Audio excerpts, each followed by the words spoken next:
Vigulino Ferreira da Silva, better known as Lampião, was no ordinary man. His rise from the harsh poverty of the Brazilian backlands to becoming the most feared bandit king in the country is a story marked by blood, rebellion, and a thirst for revenge. The year was 1897 when Lampião was born in the impoverished region of Sergipe, a land of arid terrain and little opportunity, where the poor were often crushed under the weight of the elite's oppression. From a young age, Lampião was no stranger to the brutal realities of life. His family was often targeted by the local authorities, and in the eyes of the powerful, they were little more than another poor peasant family, expendable and forgotten.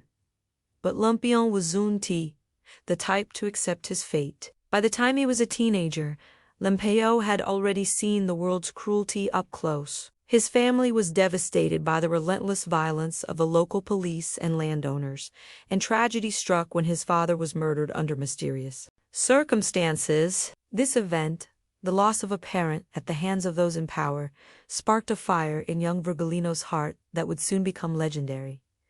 But he was no simple avenger. Lampião was clever, calculating, and ruthless. The injustice that filled his veins wasn't just anger, it was the beginning of a revolution. Lampião's early life was marked by the harshest of lessons.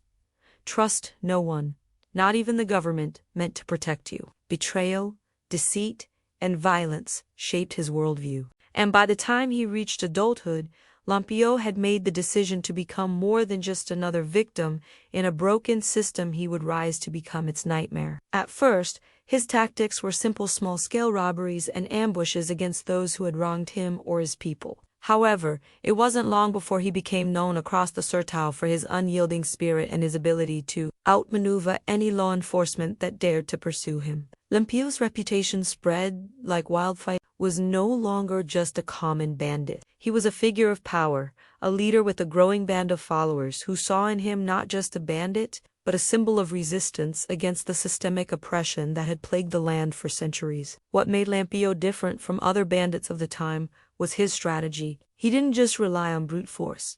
He was a master of psychological warfare. He understood the minds of both his enemies and his followers. To the local police and military, he was a ghost appearing and disappearing at will, always one step ahead, always unpredictable. But to his followers, he was a kingi, a charismatic leader who promised them freedom from the tyranny of landowners and government authorities. Now, as the days passed, Lampião's criminal activities escalated. It wasn't just about surviving anymore, it was about building an empire. He soon gathered a loyal following, each member bound to him by a code of silence and loyalty. A code that was both feared and respected. But with this growing power came even greater enemies. Lampião wasn't just taking what was his anymore. He was challenging the entire system that kept his people oppressed. You might think that the rise of a bandit king, like Lampião, would be inevitable in a land as brutal as the Sertão. But what really set Lampião apart from other outlaws was his ability to strike fear into the heart of his enemies. He knew that power wasn't just about strength, it was about creating an image, a legend, that would live on long after he was gone. And that image, it was one of fear, brutality, and cunninga, perfect storm that would terrorize Brazil for decades. But how did this outlaw, with no formal training, rise to become the leader of a feared outlaw band that even the military couldn't take down? What made him so powerful that even his fiercest rivals would tremble at the thought of crossing him? The answer lies in the shocking story that unfolded when his band was ambushed by enemies, only for Lampião to turn the tables in a way that stunned even the most hardened criminals. Stay with me, because what you're about to hear next will challenge everything you thought you knew about power, survival, and revenge in the world of the country. You may think you know the story, but trust me, what comes next is a side of Lampião that you've never heard before. If you're hooked so far, don't forget to drop a comment with your thoughts on what made Lampião such a compelling figure in Brazilian history. Leave a like if you're enjoying this journey through the dark history of Cangaço,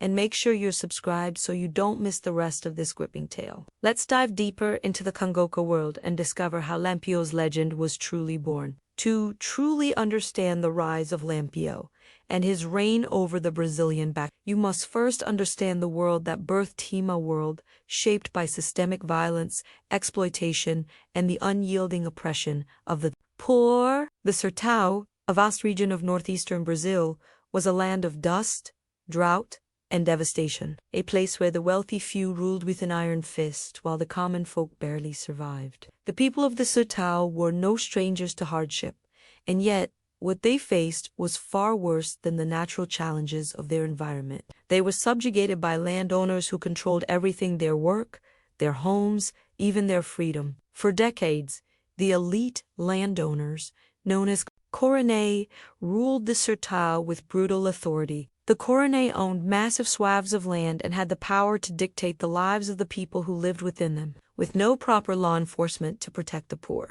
The coroné had little to fear when it came to exacting violence or exploiting their workers. The people had no recourse. If you crossed the line of the coroné, there was no justice, no compensation, no way to defend yourself. You were simply erased. In this harsh environment, many poor peasants lived in near slavery, working the land for little to no pay, while their families were trapped in a cycle of poverty that seemed impossible to escape. The landowners used a mixture of force and coercion to keep the masses in check. The police, known as the volantes, were often little more than the thugs of the coroné, dispatched to intimidate and maintain the status quo through violence. But while the power structure seemed unshakable, it was also incredibly fragile. The people were angry. They had been oppressed for so long that even the smallest spark could ignite a fire that would burn down the whole system. Lampião understood this better than anyone. His rise was not just about fighting back against personal injustice. It was a rebellion against the system that had enslaved entire generations. At the heart of Lampião's rebellion was a profound sense of betrayal and injustice. He saw firsthand how the system chewed up and spit out people like his. Family men and women who were nothing more than pawns in a game played by the rich and powerful. His father's death at the hands of the authorities fueled his rage, and his revenge would be as much about righting the wrongs of the past as it was about survival. But Lampião wasn't. A naive Adilashi was a strategic mind in the making. In a land ruled by lawless violence, he quickly learned that you couldn't simply fight fire with fire. You needed to become the fire itself. His guerrilla tactics were both innovative and terrifying. Lampião didn't just engage in traditional battles, he became a master of ambushes, sabotage, and psychological warfare. His attacks were swift, brutal, and unexpected. And when he wasn't directly attacking, he was sowing fury, minding the local authorities in the coroné that no one was safe from his wrath. Yet, it wasn't just about terror. It was about creating an identity, a legend that would grow larger with each attack. Lampião knew that, to inspire loyalty in his band of cangaceiros, he had to be more than just a criminal. He had to become a symbol of resistance, defiance, and freedom. And so, the more he fought, the more his legend spread across the Sertão, eventually becoming a myth that would live on long after his death. But as Lampião's influence grew, so did the power of his enemies. The state wasn't going to sit idly by as a band of outlaws and rebels gained power. Soon, Lampião wasn't just fighting for his survival, he was facing off against the full might of Brazil's military forces. The battle for control of the Sertão wasn't just a physical one, it was a war of ideas. It was the people versus the system, the oppressed versus the oppressors. The conflicts between Lampião and the authorities were more than just violent encounters. They were battles for the soul of Brazil. Lampião's campaign, though ruthless, represented a direct challenge to the power structures that had held the country in an iron grip for centuries.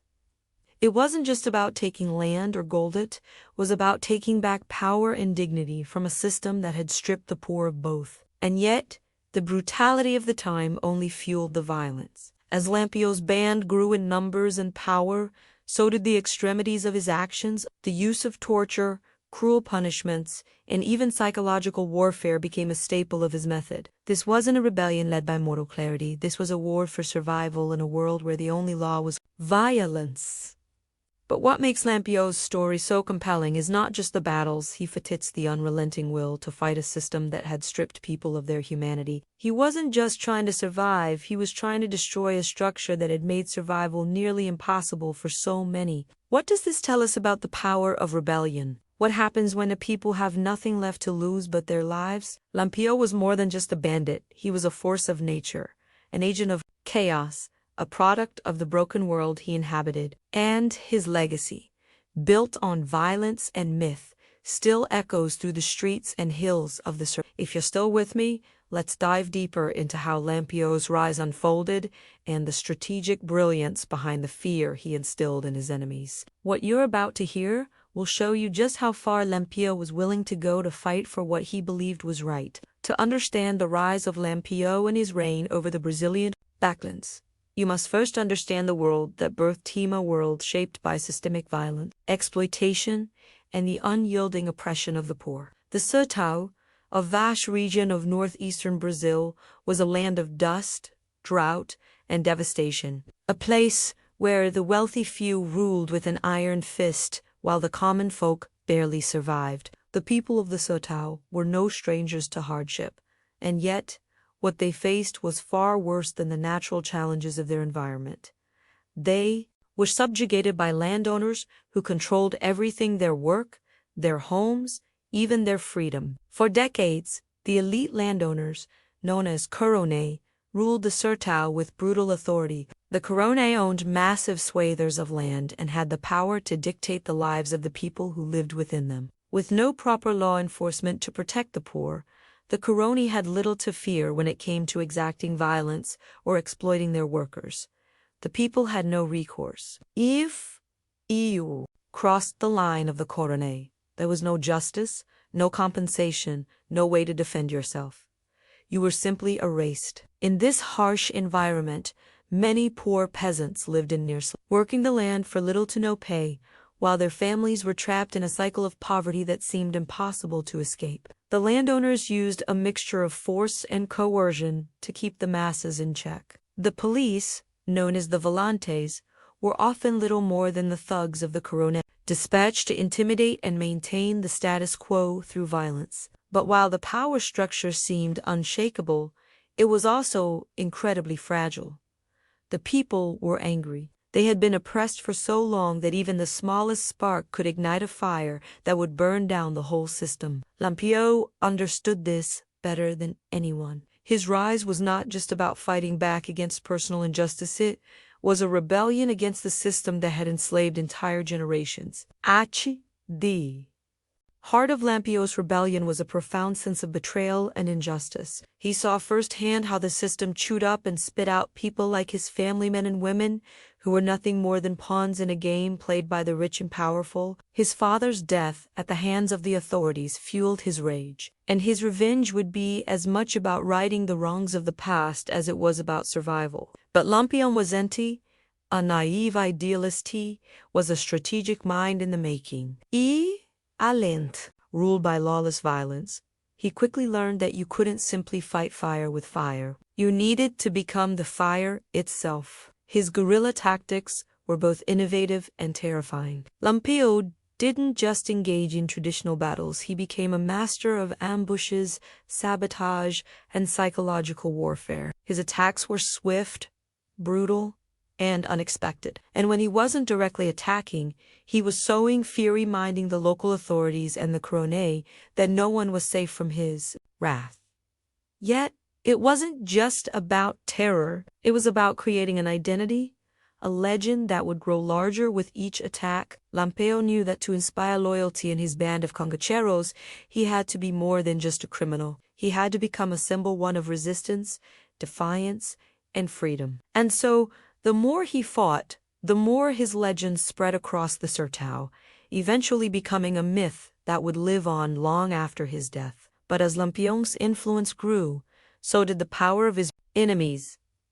The state wasn't going to sit idly by as a band of outlaws and rebels gained power. Soon, Lampião wasn't just fighting for his survival, he was facing off against the full might of Brazil's military forces. The battle for control of the Sertão wasn't just a physical one, it was a war of ideas. It was the people versus the system, the oppressed versus the oppressors. The conflicts between Lampião and the authorities were more than just violent encounters, they were battles for the soul of Brazil. Lampião's campaign, though ruthless, represented a direct challenge to the power structures that had held the country in an iron grip for centuries. It wasn't just about taking land or gold, it was about taking back power and dignity from a system that had stripped the poor of both. And yet, the brutality of the time only fueled the violence. As Lampião's band grew in numbers and power, so did the extremities of his actions. The use of torture, cruel punishments, and even psychological warfare became a staple of his method. This wasn't a rebellion led by moral clarity, this was a war for survival in a world where the only law was violence. But what makes Lampião's story so compelling is not just the battles he fought, it's the unrelenting will to fight a system that had stripped people of their humanity. He wasn't just trying to survive, he was trying to destroy a structure that had made survival nearly impossible for so many. What does this tell us about the power of rebellion? What happens when a people have nothing left to lose but their lives? Lampião was more than just a bandit.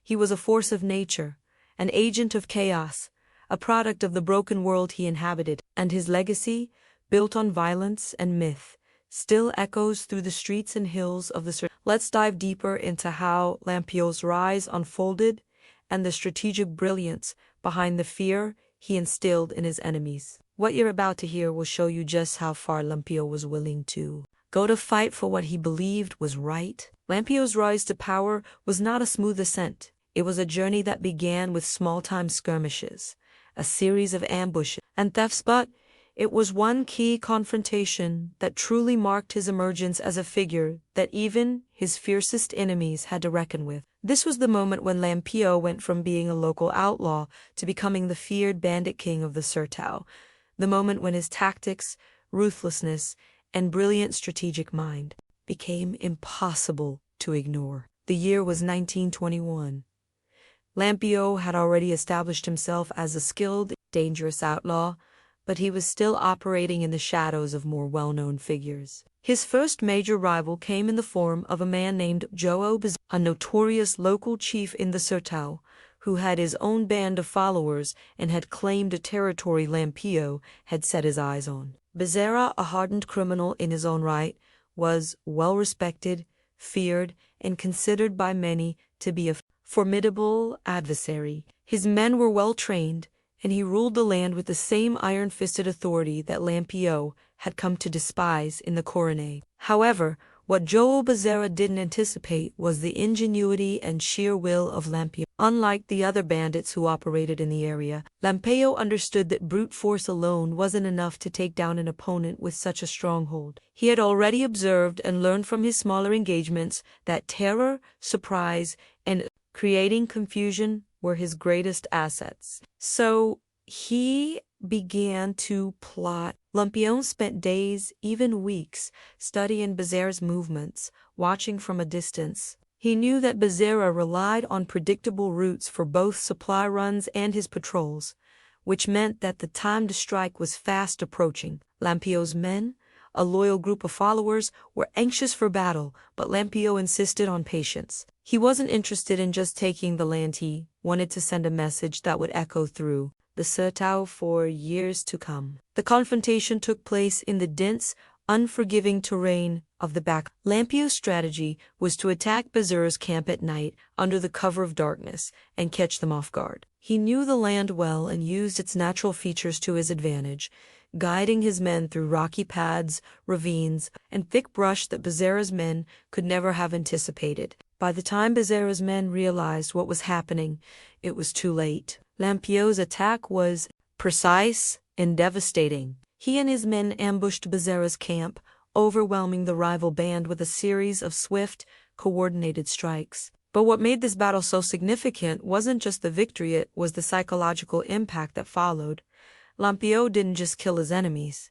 He humiliated them. He sent a message not just to Bezerra, but to everyone who might challenge his power. Lampião's men didn't just rob the camp of weapons and supplies, they took something far more valuable: Bezerra's pride. Lampião ordered the bodies of those who fell to be displayed for all to see, strung up in grotesque fashion, as a reminder of what happened to those who dared oppose him. The fear Lampião instilled in the hearts of the people spread like wildfire, and from that moment on, his reputation was solidified.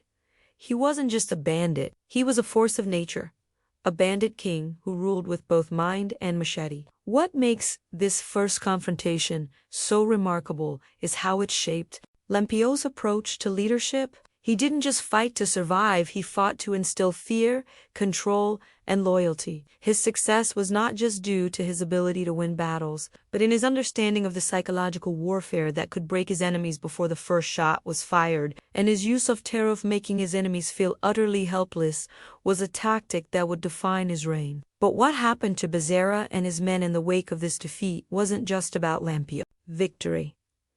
It was about the deep psychological damage that even the fiercest of rivals could suffer at the hands of a man who had learned how to manipulate fear like a weapon. Bezerra was never the same after this. His men abandoned him, and his territory quickly crumbled, leaving Lampião with an iron grip on the Sertão. Now, as Lampião's influence grew, so did the number of enemies who feared him. He wasn't just known for his brutality, he was known for his ability to break people. He wasn't just the king of outlaws, he was the king of the mind games, a master manipulator of not just his followers, but his enemies as well. The question that arises from this pivotal moment in Lampião's story is simple. What drives a man to wield such fear as a weapon? What makes someone capable of striking terror into the hearts of even the most hardened rivals? As we continue to unravel Lampião's journey, you'll begin to see how this battle and the psychological tactics behind it were just the beginning of something much bigger. Stay with me, because what comes next will reveal how Lampião not only solidified his power in the Sertão, but how his tactics would shape the course of his war against the system. This is where the real game of survival begins. The story of Lampião is one of rebellion, violence, and power, but it is also a tale of extraordinary leadership. What made him stand out among the thousands of bandits who roamed the Brazilian backlands? What made him not just another outlaw, but the Bandit King, an unstoppable force that even the might of Brazil's military couldn't easily defeat? When Lampião rose to prominence, the Sertão was teeming with outlaw bands, each vying for control and survival in a harsh land where the law was often just a distant rumor. But while others fought to claim territory and wealth, Lampião was building something far more significant: a movement, a cause, and a legend. His leadership style wasn't just about brute force or terror, it was about creating loyalty, maintaining discipline, and embodying the very essence of resistance against a system that had crushed the people of the Sertão for centuries. What set Lampião apart was his ability to inspire loyalty in his followers. His men, the cangaceiros, didn't just follow him because they feared him, they followed him because they believed in him. Lampião wasn't a leader who dictated orders from a distance, he led by example, and he was fearless in battle. His charisma was undeniable. He wasn't just a criminal, he was a symbol of defiance against the powerful landowners and corrupt officials who had kept the people in servitude. He offered them something more than just safety.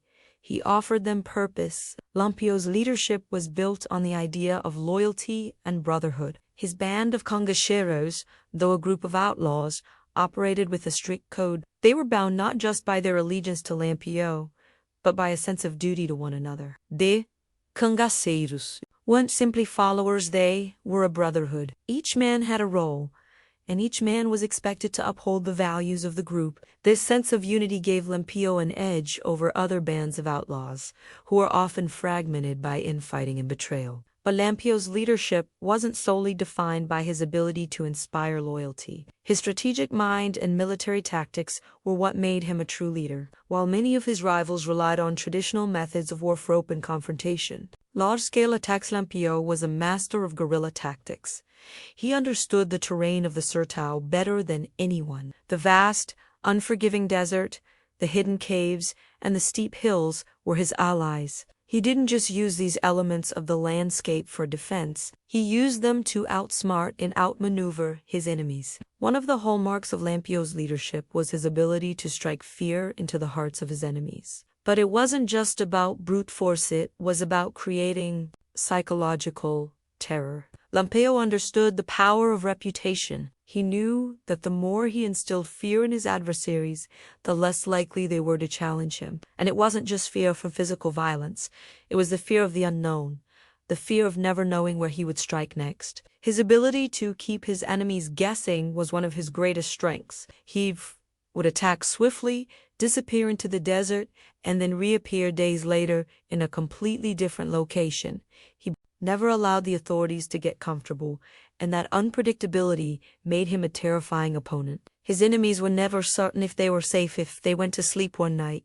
Would they wake up to find their village burned to the ground? Lampião used this uncertainty as a weapon, destabilizing entire regions with nothing more than his band of loyal cangaceiros and a few well-executed raids. But while he was ruthless to his enemies, Lampião was also fiercely protective of his own. He never abandoned his men in battle, and he always made sure they had what they needed to survive. His leadership wasn't about exploiting his followers, it was about elevating them, making them feel like part of something bigger than themselves. He offered them a cause to fight for, something beyond simple survival. The cangaceiros weren't just fighting for loot, they were fighting for freedom, for dignity, for revenge against a system that had kept them down for so long. What makes Lampião leadership truly exceptional is how it transcended the typical role of a bandit king. He wasn't just an outlaw fighting for personal gain, he became a symbol of resistance. His very existence was a challenge to the status quo, a defiance against the corruption of the landowners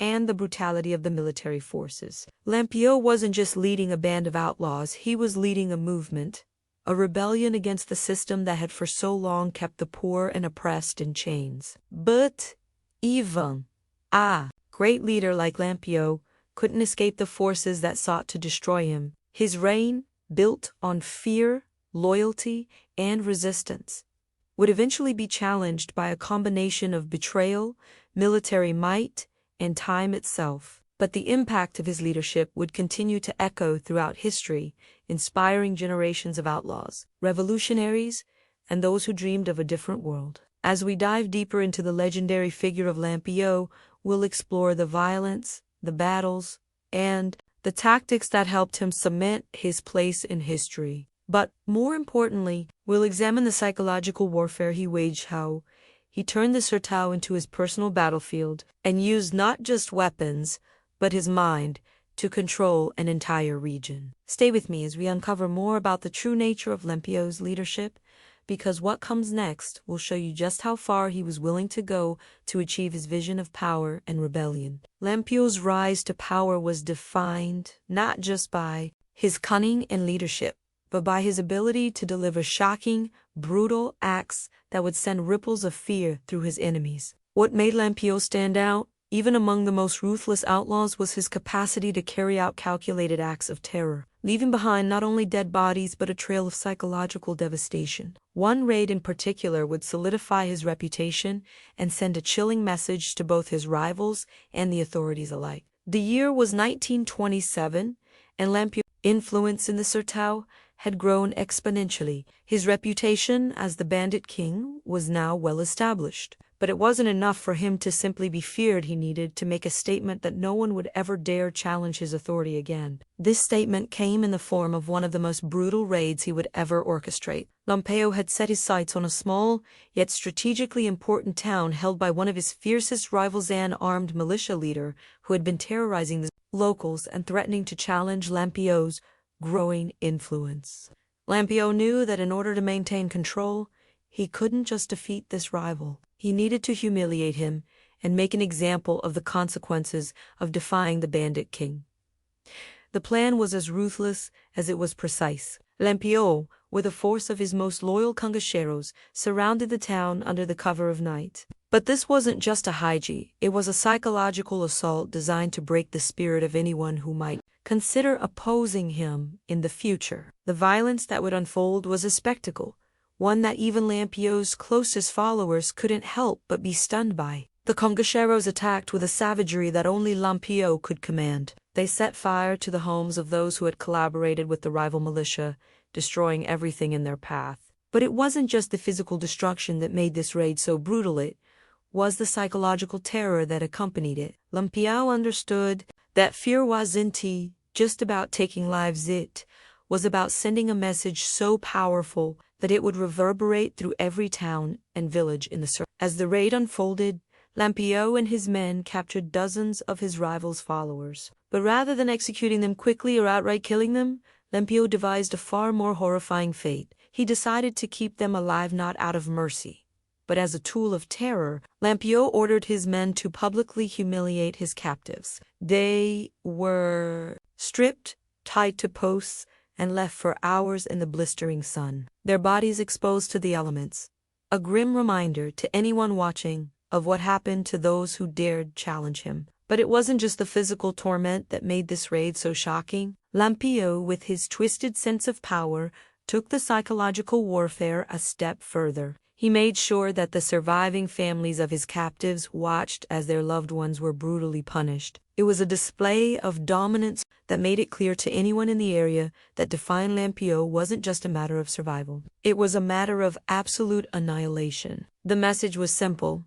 Resistance would be met with complete and utter destruction. The shockwaves from this raid spread far beyond the small town. For the first time, even Lampião's fiercest rivals, including other bandit leaders, began to understand the extent of his ruthlessness. His ability to balance strategic brilliance with unspeakable brutality made him a force to be reckoned with, and his power over the Sertão was no longer just a matter of military might, was a matter of absolute fear. In the aftermath of the raid, Lampião's name became synonymous with terror. But what made him even more dangerous than just a simple bandit was his understanding of the psychological impact of his actions. Lampião knew that terror was not just about killing, it was about creating fear that lingered long after the blood had dried. The victims of this raid, and those who witnessed it, would never forget what they had seen, and more importantly, they would never forget who had made it happen. But this raid was just one example of the kind of power Lampião wielded in the Sertão. His ability to strike fear into his enemies and break them mentally was as important as his skill in battle. As the years went on, his legend grew, and so did the scope of his brutality. This particular raid wasn't just an act of violence, it was a psychological tool that Lampião used to maintain control over his territory and ensure that no one would ever question his reign. What makes Lampião's story so compelling is not just the scale of his violence, but the cold, calculated way in which he used terror to control not just his enemies, but the entire region. His raids weren't random acts of destruction, they were carefully planned, each one designed to instill fear and reinforce his dominance. And it worked. For decades, the name Lampião struck fear into the hearts of those who lived under his rule. Stay with me as we continue to unravel the darker side of Lampião's reign. The brutal tactics he used and the fear he instilled would shape the future of the Sertão and his legacy. But it's not just about terror, it's about the relentless pursuit of power and the psychological games that made Lampião the most feared man in Brazil's history. What you're about to hear will reveal the depths of his cunning and the lengths he was willing to go to maintain his grip on power. Behind the ruthless violence and terror that defined Lampião's reign lay a strict set of rules that governed the behavior of the cangaceiros and distinguished them from mere outlaws. In a world of chaos and lawlessness, Lampião's leadership was built not just on fear, but on loyalty and discipline. The cangaceiros weren't just a band of criminals, they were an army with a purpose, a group united by a shared vision of resistance, revenge, and rebellion. The Cangaço Code, as it came to be known, wasn't just a list of rules for survival in the harsh Sertão, it was a system of honor, a set of principles that governed every aspect of life within Lampião's band. The code dictated everything from how the cangaceiros interacted with one another, to how they treated prisoners, to their stance on loyalty and betrayal. This code wasn't written down there, were no documents or official decree. It was passed from leader to follower, from one generation of cangaceiros to the next, often reinforced through action rather than words. At the heart of the Cangaço Code was an unwavering loyalty to Lampião. In his band, loyalty wasn't just expected, it was demanded. A cangaceiro who betrayed his comrades or his leader was considered the lowest form of scum, deserving of the most brutal punishment. Betrayal was the ultimate sin within the cangaceiros, and those who broke the code faced horrific consequences. It wasn't just about survival, it was about maintaining the integrity of the group and the larger cause they were fighting for. The code turned loyalty into a weapon, one that bound the cangaceiros together in a way that made them far more dangerous than mere outlaws. But Lampião's code of loyalty extended beyond just the cangaceiros. It was also about the people of the Sertão. Though Lampião and his followers were considered outlaws by the authorities, they were also seen as defenders of the oppressed. They protected the poor, the landless, and the marginalized, offering them a form of justice that the government and landowners were unwilling or unable to provide. Lampião's band would often raid wealthy landowners, not just for money, but to redistribute resources to the poor, acting as a form of Robin Hood to the downtrodden. However, Lampião's code of honor was far from simple. It wasn't just about protecting the weak, it also involved harsh punishments for those who violated the code. For example, if a cangaceiro was caught stealing from a fellow band member or abandoning their comrades during a raid, the punishment was swift and brutal. Insumi Kazisi offender was executed to set an example for others. These punishments were meant to ensure that the cangaceiros stayed united and followed the code to the letter. Disrespecting the code wasn't just a personal failure, it was a betrayal of the entire cause. One of the most chilling aspects of the Cangaço code was how it dealt with prisoners. While Lampião's band was known for its ruthless attacks, they didn't always kill their enemies outright. Instead, they would sometimes take prisoners, especially those who were military officers or officials. The treatment of these prisoners was a reflection of the code. While they were often subjected to brutal punishment, it was done in a way that sent a message about the power of the cangaceiros. They didn't just kill for the sake of killing, they made an example out of their captives, often torturing them publicly to show that the cangaceiros were not to be trifled with. The Cangaço code also extended to Lampião's interactions with the authorities. Lampião was no fool. He understood that he couldn't simply fight the government head-on and expect to win. Instead, he used strategy, diplomacy, and intimidation to maintain his power. There were times when Lampião would negotiate with local officials, striking deals to avoid confrontation or to gain information about military movements. But even in these negotiations, Lampião adhered to his code, would never show weakness or offer anything without ensuring that he stood to gain from the arrangement. Perhaps the most fascinating part of the Cangaço code was how it affected the personal relationships within Lampião's band. While the cangaceiros were loyal to Lampião above all else, there were also bonds of deep personal loyalty between the members of the band. They were a family in a sense, bound together, not just by their leader, but by their shared struggle against the system that oppressed them. This sense of brotherhood was what made the cangaceiros so formidable. They didn't just fight for survival, they fought for each other. This unity, forged in the fires of struggle, made them nearly invincible. But as with all codes, there were contradictions and complexities. While Lampião demanded loyalty and respect within his ranks, he also practiced a ruthless pragmatism when it came to dealing with those who stood in his way. His methods were brutal, and his leadership was often marked by violence and fear. Yet, even in his most violent acts, there was a method to the madness. Lampião's use of terror was not just for personal gain, it was a tool for control, a way to enforce the code and ensure that the cangaceiros remained united. As we continue to explore the world of the Cangaço, it becomes clear that Lampião's leadership was not just about power, it was about creating a system of order in a land that had none. His code was a reflection of the values he held dear: loyalty, resistance, and the refusal to bow to authority. It was a brutal system, but one that allowed him to command the respect and fear of those who followed him. Stay with me as we dive deeper into the world of the cangaceiros, exploring the tactics, the violence, and the twisted genius behind Lampião's leadership. What you'll discover next will show you just how far Lampião was willing to go to uphold his code. What happened when someone dared to break it? Lampião is often remembered for his ruthless leadership and violent confrontations. But there is another side to his legacy that is just as remarkable: the role of women in the Cangaço. In a time when women were expected to occupy submissive, secondary roles in society, the women who fought alongside Lampião defied convention and became integral to his cause. Among them, Maria Bonita stands out not just as Lampião's partner but as a symbol of the fierce, unyielding spirit of the Cangaço. Maria Bonita, whose real name was Maria Gomes de Oliveira, was more than just the wife of the infamous Bandit King. She was a warrior in her own right, playing an essential role in the operations of Lampião's band. Maria Bonita was among the first women to take up arms and join the cangaceiros, defying the gender norms of the time and showing that the spirit of rebellion was not reserved for men alone. She was often seen by Lampião's side, wielding her own weapons and participating in raids,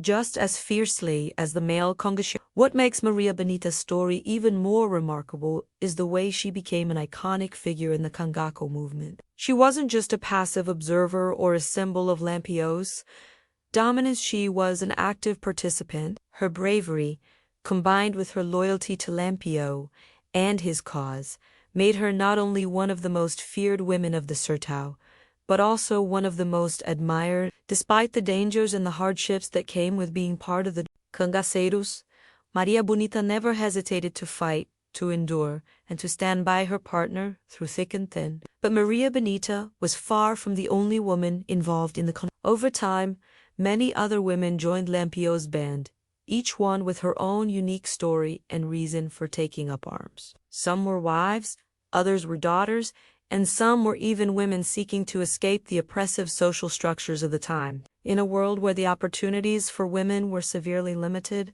the cangaceiros offered a rare chance for independence, a chance to be part of something larger than themselves. These women were not just passive figures, they were warriors. They fought alongside the men, participated in raids, and were just as integral to the success of the cangaceiros as their male counterparts. Some women even held leadership positions within the band, making crucial decisions and helping to strategize their attacks. Their involvement in the Cangaço wasn't a one-dimensional story of love and devotion to their male counterparts. It was a story of resistance and survival of women who refused to be oppressed by a patriarchal society. The women of the cangaceiros didn't just serve as companions or secondary fighters, they were active participants in shaping the movement. Their courage was an essential part of the psychological warfare that Lampião waged against the government and the landowners. While the authorities were often focused on the band's male members, the women of the cangaceiros were able to slip through the cracks,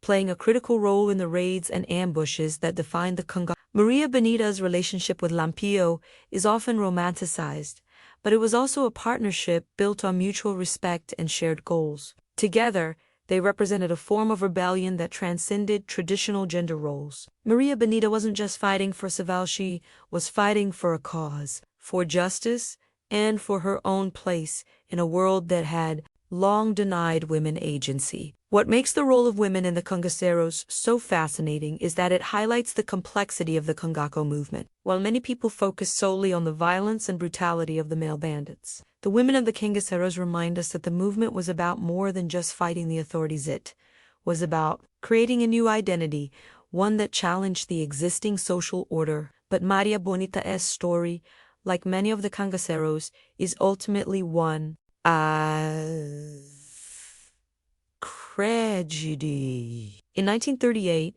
she was captured along with other members of the band and executed by the police. Her death marked the end of an era for the cangaceiros, but her legacy, along with the legacy of other women who fought alongside Lampião, continues to resonate in the history of the. These women were not just part of Lampião's band, they were part of a larger story of rebellion, survival, and the fight for freedom in a land where the odds were stacked against them. The women of the cangaceiros represent a forgotten chapter in the history of Brazil's resistance movements. Their bravery, loyalty, and leadership were vital to the success of the Cangaço. They remind us that rebellion is not just a man's domain, it's a universal struggle for justice and equality. As we continue to explore the world of Lampião in his band, we'll see how the involvement of these women helped shape the Cangaço into one of the most remarkable and terrifying resistance movements in history.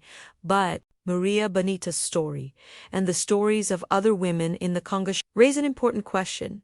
What drives a woman to take up arms and fight in a world where her value is often measured by her submission? What makes these women choose rebellion over submission? The answer, as we'll see, lies not just in their loyalty to Lampião, but in their fight for a life beyond the restrictions placed upon them by society. Stay with me as we explore more of the cangaceiros' violent tactics and the untold stories of the women who helped shape this dark chapter of Brazilian history. Lampião's reign over the Sertão wasn't just marked by his strategic brilliance or his ability to inspire loyalty, it was defined by the unrelenting brutality that he and his band of cangaceiros brought to the region. While Lampião's victories were often celebrated by his followers as acts of resistance, his methods of punishment and the terror he instilled in his enemies were just as integral to his power.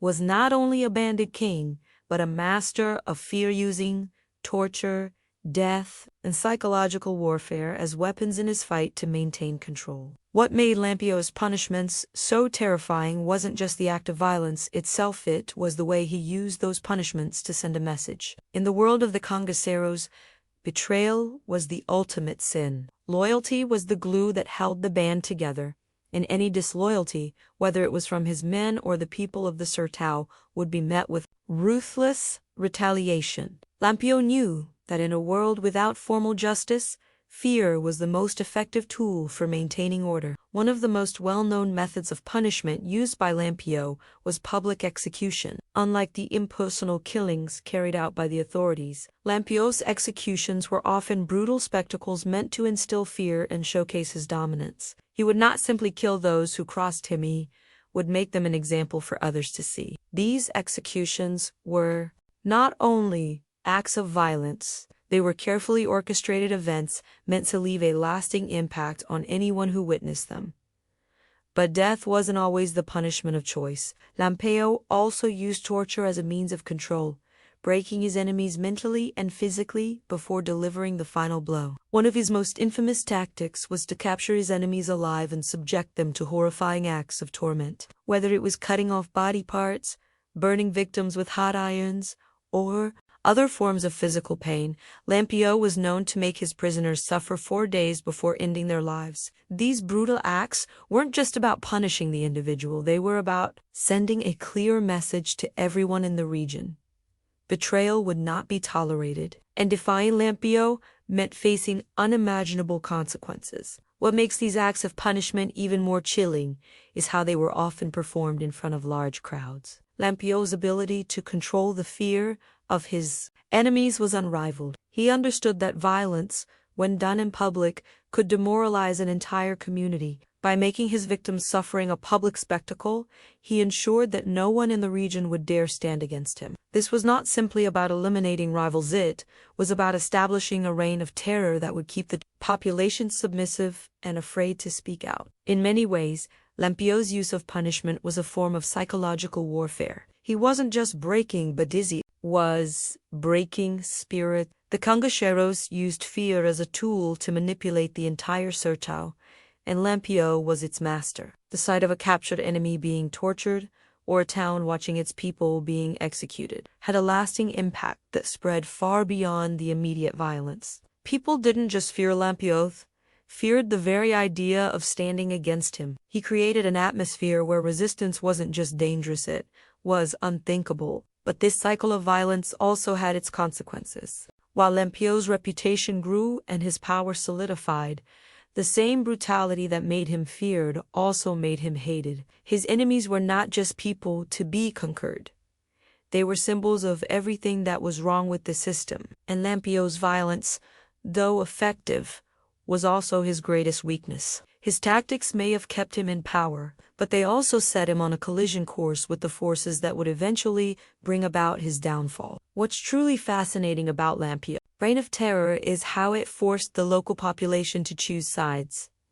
For many, there was no middle ground. They either supported Lampião, fearing his wrath, but also believing in his cause, or they sided with the authorities, hoping to escape the Bandit King's iron grip. But even those who supported him were not immune to his violence. Lampião's loyalty to his band was unyielding, and any hint of betrayal, even from his closest followers, was met with swift and brutal punishment. The message was clear.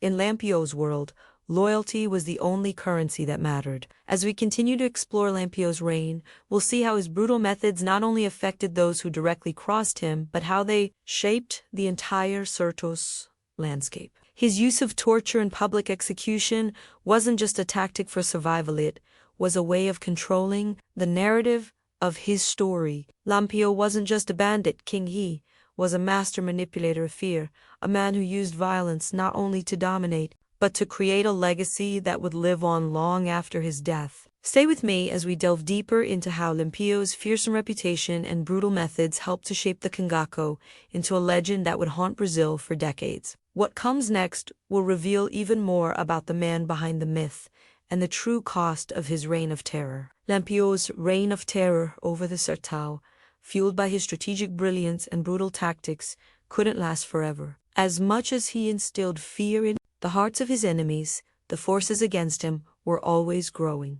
The authorities, the military, and even rival bandits were all working in the background, waiting for the right moment to strike. Lampião's downfall didn't come from a single defeat or betrayal, it came from a culmination of factors, each one contributing to the eventual collapse of his empire. By the early 1930s, Lampião's notoriety had reached its peak. His legendary status as a fearsome leader of the cangaceiros was undeniable, but so was the growing resistance to his rule. The state, under increasing pressure to contain the rampant violence in the was determined to put an end to the Cangaço once and for all. Lampião, though ruthless, was not invincible, as constant wars, raids, and betrayals had worn him down. The cangaceiros, while loyal, were scattered and always on the move, and Lampião's enemies had started to learn from the terror he used so well. The moment of reckoning came in 1938. Lampião, ever the elusive Bandit King, was on the run again, moving across the Sertão with his closest followers. The military had been trailing him for months, using both informants and military tactics to close in on him. Lampião's paranoia had grown with the years, and he knew that the net was tightening. The once feared leader of the Cangaço, who had taken down entire squads of soldiers with ease, was now facing an army that was just as cunning and relentless as he was. His forces were dwindling, and the constant movement through hostile territory was taking its toll on him and his band. Then, in July of 1938, the inevitable happened. Lampião and his followers were ambushed in the early hours of the morning. The military, backed by local police and soldiers, had set up a trap in the state of all. They had received intelligence about Lampião's whereabouts and were determined to eliminate the Bandit King once and for all. It wasn't just a military operation, it was personal. After years of hunting him down, Lampião's enemies had finally cornered him. They knew this would be the end. The ambush was swift and brutal. Lampião, always a strategist, had survived countless encounters by staying one step ahead of the authorities.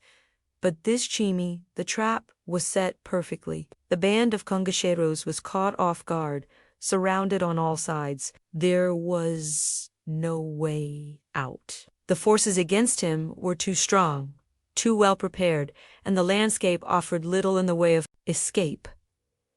In the ensuing gunfight, Lampião's band was decimated. His closest followers fell, and despite their legendary reputation for bravery, the cangaceiros were overwhelmed. Lampião, the man who had terrified the Sertão for years, was finally captured. The government, eager to put an end to the terror he had caused, wasted no time in executing him. The news of his death spread quickly, and the once feared Bandit King was gone. But while his death marked the official end of Lampião's reign, it did nothing to end his legacy. His death, like his life, became part of the myth. The story of how Lampião was finally brought down only added to the fear and fascination surrounding his name. He had become more than just a man, he had become a symbol of defiance, rebellion, and the unyielding will to survive. His death didn't erase his memory, it immortalized him. However, the fall of Lampião was also a reflection of the changing world around him.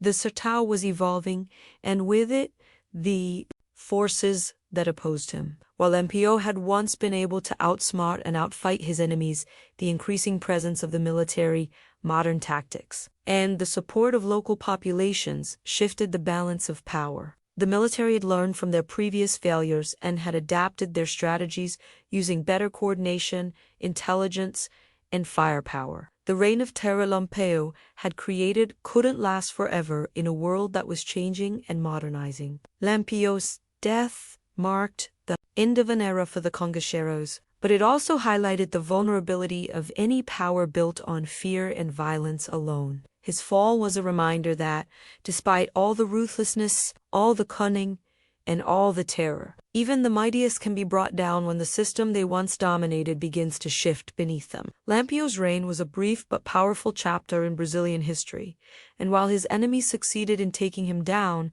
they could never erase the legend that he left behind.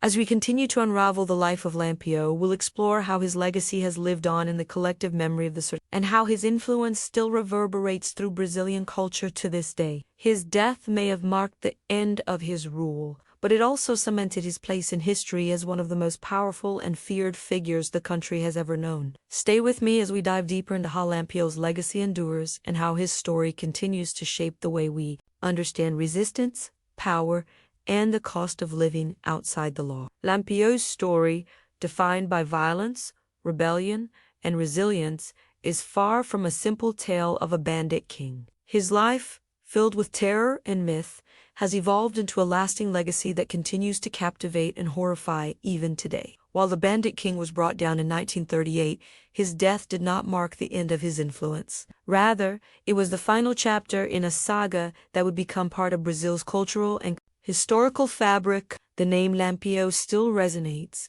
not only in the Sertão, but across the entire country. In death, Lampião became a symbol, a larger-than-life figure who embodied both the pain of the oppressed and the terrifying power of those who dared to resist the authorities. His story is a living myth, one that has been passed down through generations, transforming from the reality of a ruthless outlaw into a symbol of defiance against the oppressive system that defined Brazil's history. Despite his brutal methods, Lampião was not just a figure of terror, he was also a figure of resistance. To the people of the Sertão, he was both a bandit and a hero. His fights against the landowners, the military, and the corrupt officials were seen as acts of rebellion against a system that treated the poor as expendable. For many, Lampião represented a freedom that they could not achieve on their own. He became an iconic figure of the fight for justice, though his methods were often violent and unforgiving. The legacy of Lampião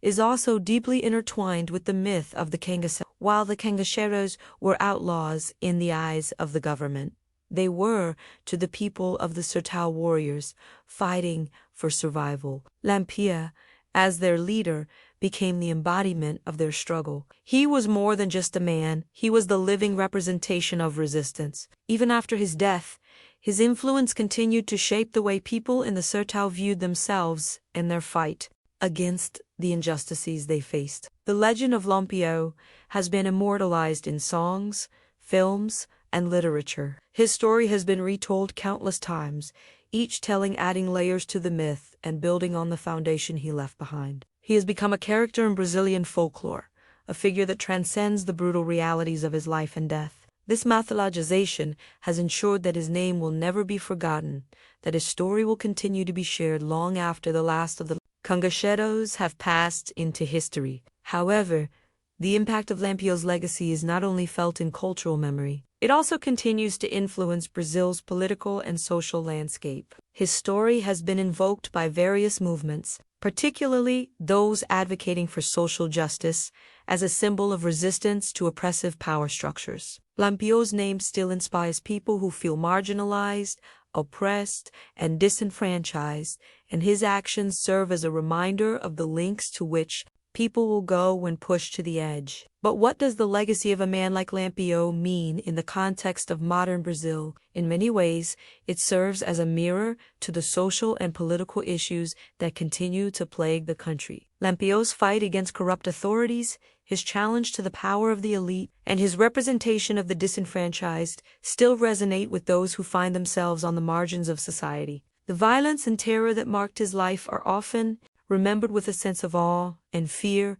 but it's also tied to the complex, unresolved issues of class and power in Brazil that persist to this day. As we look back at Lampião's life, it's clear that his legacy is one that is not easily defined. His actions were brutal, his leadership unyielding, and his methods often questioned. Yet, There is no denying the powerful influence he had on the Sertão and on Brazilian history as a whole. His story is one of extremes of violence and resistance, of loyalty and betrayal, of terror and legend. Lampião was, and continues to be, a figure who demands attention, who forces us to confront the harsh realities of the world he inhabited and the world we live in today. For those who have followed the journey of Lampião through this video, I invite you to think about the complexity of his legacy. What does it say about the world he lived in and the world we live in now? Is Lampião a hero, a villain, or something in between? His story is not just one